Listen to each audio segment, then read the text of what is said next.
അസ്സലാമു അലൈക്കും. സൂറത്തുൽ മുഅ്മിനീനിലെ 23-ാമത്തെ അധ്യായത്തിൽ 12, 13, 14 എന്ന വരികൾ പരിശോധിച്ചാൽ മനുഷ്യ സൃഷ്ടിയുടെ വ്യക്തമായ അവതരണം നമുക്ക് കാണാൻ പറ്റും. 12-ാമത്തെ വരിയിൽ പറയുന്നത് മനുഷ്യനെ കണിമണിൽ നിന്നും സൃഷ്ടിച്ചു എന്നാണ്. എക്സ്ട്രാക്റ്റഡ് അല്ലെങ്കിൽ ഊറ്റിയെടുത്തു എന്ന വാക്കാണ് ഇവിടെ ഉപയോഗിച്ചിരിക്കുന്നത്.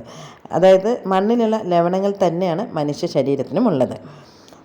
പിന്നെ 13, 14 വരികളിൽ പറയുന്നുണ്ട് മനുഷ്യനെ ഒരു ബീജഗണമായി സൃഷ്ടിക്കുകയും അതിനെ ഒരു സുരക്ഷിതമായ താവളത്തിൽ നിക്ഷേപിക്കുകയും ചെയ്തു.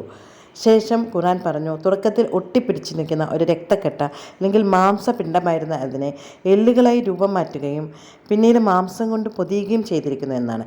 ആധുനിക വൈദ്യശാസ്ത്രം ഇത് ശരിവെക്കുന്നു. തുടക്കത്തിൽ ഭ്രൂണം ഗർഭപാത്രത്തിൽ ഒട്ടിപ്പിടിച്ചിരിക്കുന്നു, ശേഷം എല്ലുകൾ ഫോം ചെയ്യുകയും അതിനു മീതെ മാംസം ഉണ്ടാക്കുകയും ചെയ്യുന്നുണ്ട്. 1400 വർഷങ്ങൾക്ക് മുമ്പ് ഒരു മൈക്രോസ്കോപ്പും ഒരു ലാബും ഇല്ലാത്ത കാലത്താണ് ഖുർആൻ ഇതെല്ലാം പറഞ്ഞു വെച്ചത്. ഇത്ര കൃത്യമായി ഭ്രൂണവികാസത്തെക്കുറിച്ച് ഖുർആൻ പറഞ്ഞു വെച്ചിരിക്കുന്നത് കണ്ട് അത്ഭുതപ്പെട്ട ഡോക്ടർ കെയ്ത്ത് മുറി എന്ന എംബ്രയോളജിസ്റ്റ് ഇസ്ലാം മതം സ്വീകരിച്ച് ഡോക്ടർ മോറിസായി. അദ്ദേഹം പറയുന്നത് ഖുർആൻ ദൈവികമാണ് എന്നതിന് ഇതിനും വലിയ തെളിവില്ല എന്നാണ്. അസ്സലാമു അലൈക്കും. ഹാപ്പി റംസാൻ.